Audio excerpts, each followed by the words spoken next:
All right, so that is 5 bags. That is 250 pounds for back here. It's a little bigger of an area. But this green in the middle here is a clover plot. And I'm going to mix clover there and here with some peas. I got some peas just to try it. So that is a different fertilizer. That is the 20, what is it, 10, 20, 20. This is triple 19 here. So this is going to be corn around it, and up the middle is going to be the clover and peas. So I'll get spreading this.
I'm putting it down pretty heavy.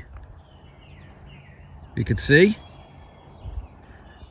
I've got enough corn, I think, for this backfield that I'm just taking my time here and walking slow instead of walking fast and getting it spread out. I know I have enough. So I'll show you the rate I'm putting it down.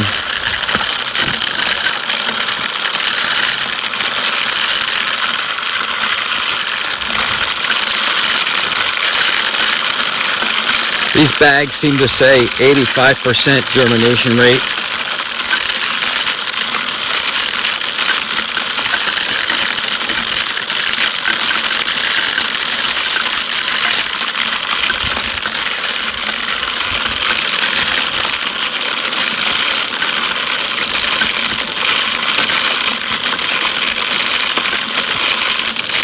One of the cool things back here is there's some weeds in here, but there's a lot of the purple top turnips, leftover seeds.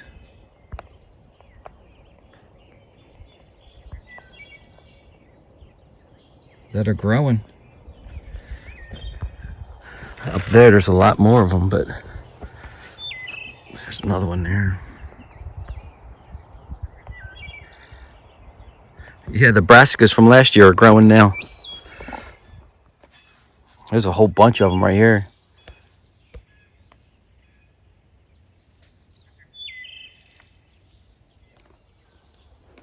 I'm walking around spreading these seeds, and I can see the bear's been around here. Been actually back in here sitting, hanging out. They really like hanging out in this field. This field is kind of like tucked in the woods back here, but they really like it.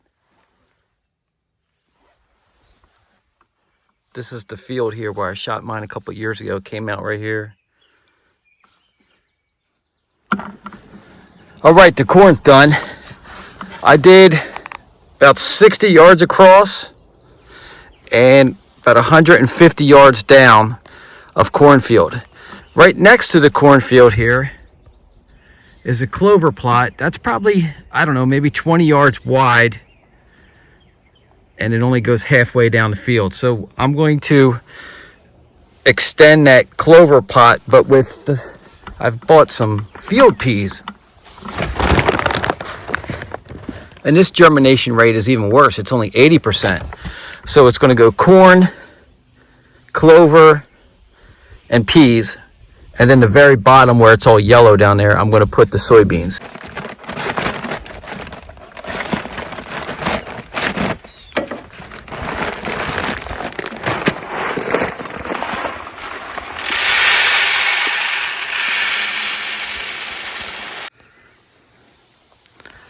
In the fall last year, at the end of the season, this section here that's clover, we mixed clover seed and oats. And in the fall, it was great. It looked like an oat field. It was so perfect and green. And the deer were coming out of these woods, and they were in this little square right here, just tearing up the oats. And of course, the oats disappeared. And then in the spring, all this clover came up.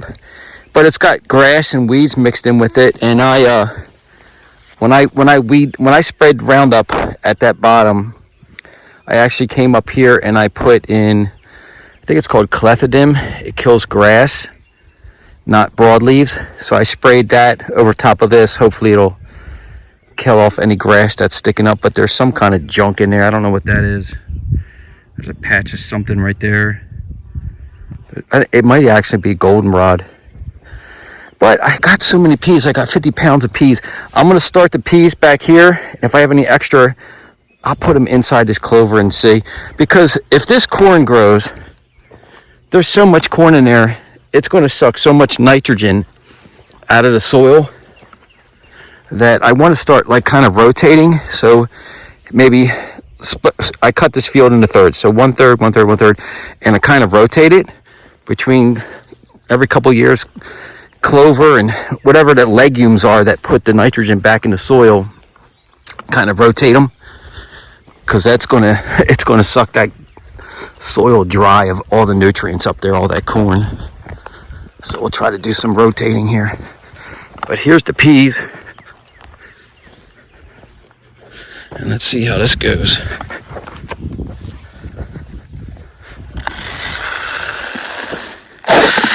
Yeah, see, these are going to be like the soybeans, these little round suckers. If you stop cranking, it's probably going to get wedged underneath the spinner. Oh, they're coming out nice though. Like little BBs all over the place.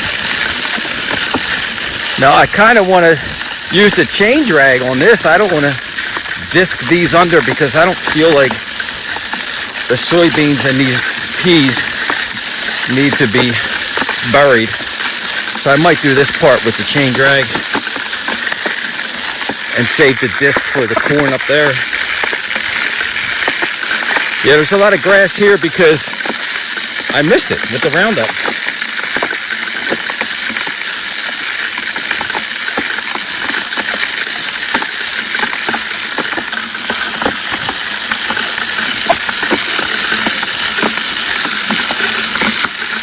Now these peas are just an annual.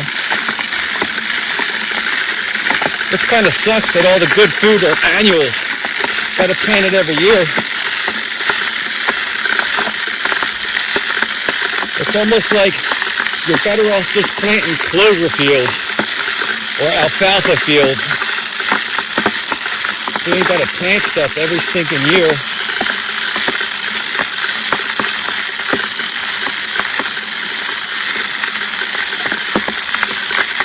But you wouldn't have any bear here. I'm really hoping that corn takes off to keep those bear in this valley here coming off these mountains for the corn by the time bear season comes. That's the big one, the cornfield. It works.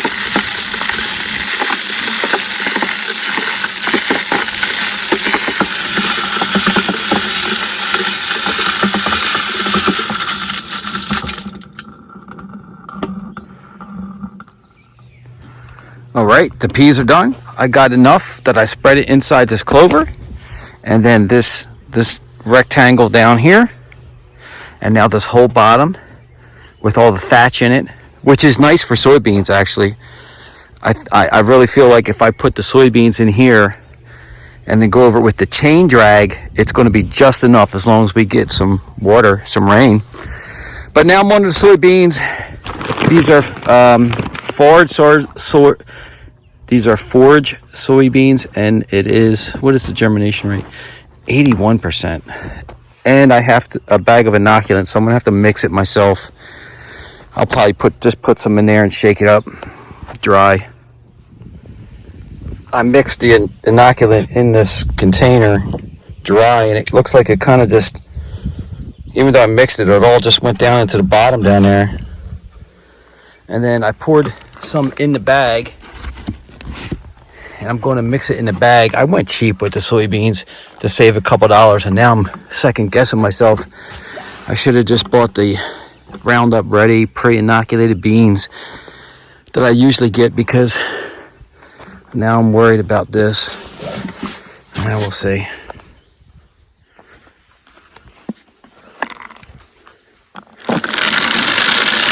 The peas are like a gray color. I couldn't see them as soon as they hit the ground. But these soybeans, you can really see them laying in here. That's good. Oh, don't stop turning. You'll get jammed up.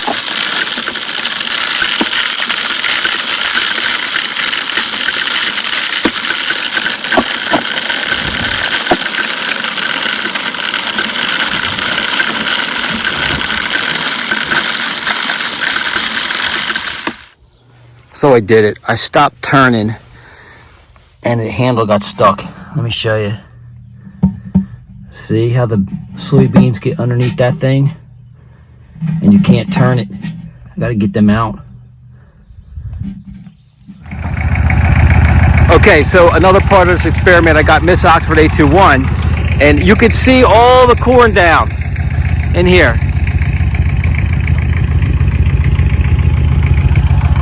I would say every 4 inches on this one, a little bit lighter. I don't know. Maybe, yeah, it's probably every 3 inches. Yeah, there's a lot in there. And the other food plot, after I did it, I used a tractor and I disked it. And I'm kind of worried that I might have buried it too deep. So she's going to go by with the chain drag, and I'm going to look behind her to see if this chain drag is all you really need to bury this corn. All right, let her have it. Stay close to the edge. It's my homemade chain drag. Yeah, see, that corn's buried. Wow. I don't know, there's some, like there's one there, there's one there.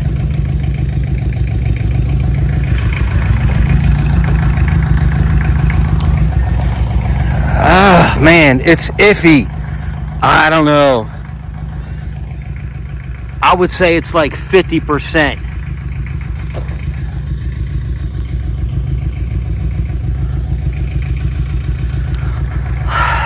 I don't know. I might have to disc it. It looks like it knocked like 50% of it in. Like, all right, let's see. Here's a comparison here. So here's where the chain drag did not hit it compared to where it did. So I don't know if I want to chance it. I mean, it could be a good experiment just to see. All right, here she comes this way.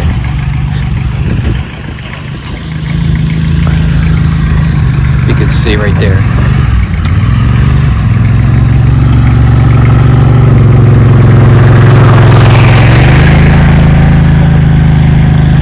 I don't know. Dang it. It's a tough one, man. It's a tough one. That might be all it needs. Crap. It looks like it's doing like, getting like 50% of it. I don't know. I think I might have to disc it lightly. You want me to just go straight down there and you disc up here? Yeah, just try doing the soybeans in the yellow part. Hey, see where that bush is? There's deep holes there, like 4-foot holes. Watch it, right there. And then down over there, there's some more ruts. Over there, it's not too bad.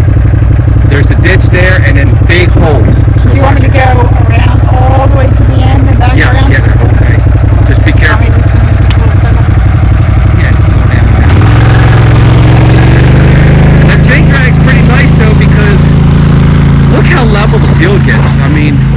there's so many ruts when the dust settles here. There's ruts and then smooth. You can see the difference. That chain drag just really knocks it all down. All right, so I was really undecided on just leaving it with the chain drag. So what I decided to do is use the tractor, but you can see I'm going real slow and I got the disc barely down and I'm kind of just rolling the dirt.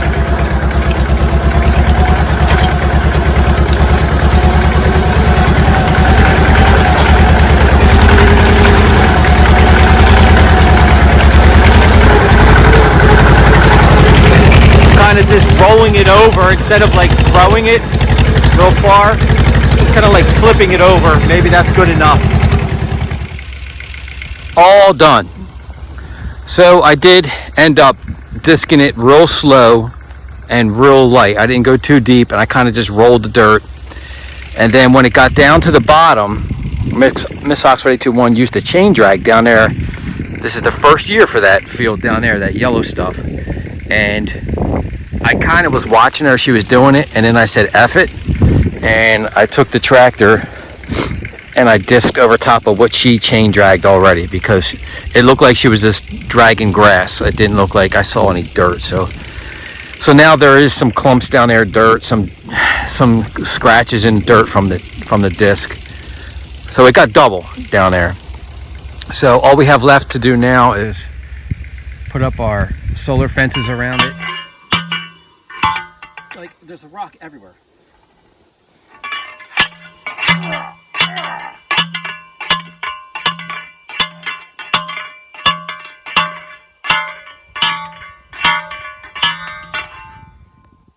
Good enough. Whew. So this is our galvanized wire. This is what we use. Galvanized poles with a galvanized wire. I forgot my clamps. I'm just going to put the wire, just put it here for now. Double grounding rods just in case.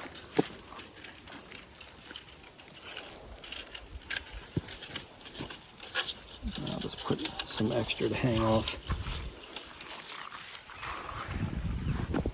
I have clamps to clamp that wire onto there.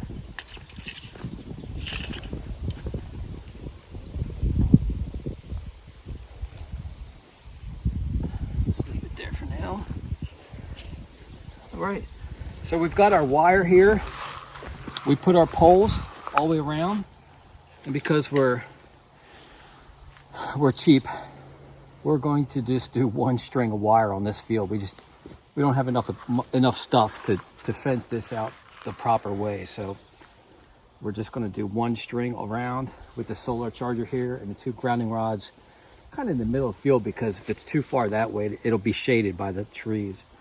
But this is all planted corn, and there's two clover fields there, one in the middle and then one around the tree stand. A lot of grass took over that one. I had to spray clethodim in there to kill the grass off. And then there's peas to the left of the clover, and then the whole bottom is the soybeans.